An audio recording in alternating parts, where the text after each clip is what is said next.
All right, we come to this now. Well, of course, the eMedia COVID-19 Relief Fund, in association with HCI Foundation, had raised over 17 million rands. And now we're getting ready to deliver, of course, to communities in need in the time of coronavirus. And we would like to say thank you so much to each and every one of you South Africans who contributed and made this all possible. But of course, to keep track with how the packaging and the delivery process is going so far, my colleague Linda is of course standing by. I understand where HCI's packing rather infrastructure or a building is at, or that's the warehouse where of course they will be packing some of those food parcels and will be getting ready to deliver them. Lindo, how's it going there so far? I mean, it's been quite a successful fundraiser by eMedia as well as HCI. It's now time, of course, to let that help reach its communities.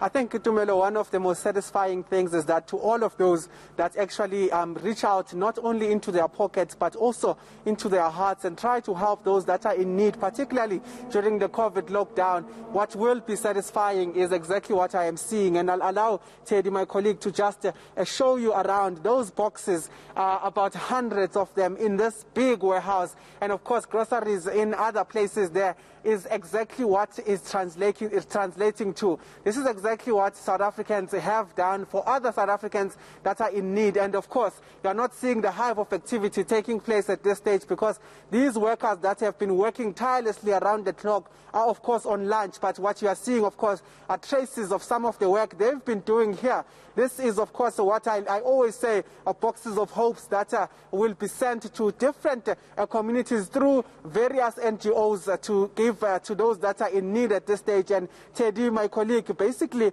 showing you the traces where some of these workers were packing all of these food. There are trucks. In fact, I saw about 3 big trucks outside the forklift working tirelessly, of course, to actually pack some of those boxes. But what is happening is that this is continuing. And some of the workers here, as we engage with them, saying that they've been working around the clock. It's quite a tiring job to actually be doing this. But one thing that keeps them going is the fact that they know it is for the most vulnerable in society. It is for helping some of those families. So it's a thankless job for them. But at this stage, to all the South Africans that have donated, to those that have reached into their pockets, this is exactly what it means to these people as they will be receiving some of these packages.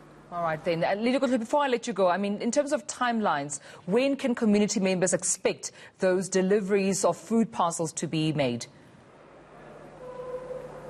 Well, ultimately, you'll remember that the eMedia as well as the HCI Foundation are working with various NGOs that are linked, of course, to the Lunchbox Fund. And what is happening is that as we speak, there is a loading of trucks outside there. And those trucks are literally going into those communities as we speak through the networks that the NGOs are providing. So, in fact, even today, we understand that some of those communities that are vulnerable at this stage have been receiving some of these, relief packs. And in fact, as the trucks are getting packed away, they'll soon be moving into those communities. So it's an ongoing thing, Tumelo. And one of the things we've been told is that as soon as some of these groceries are finished, there is another truck that comes and reloads this particular warehouse. So it is an ongoing thing, and each and every day there is a family that sleeps relieved because they had received some of these packs that you are seeing around me. Well, thank you so much, colleague Linda at the HCI warehouse, where, as you can see, those food parcels being, of course, packed in.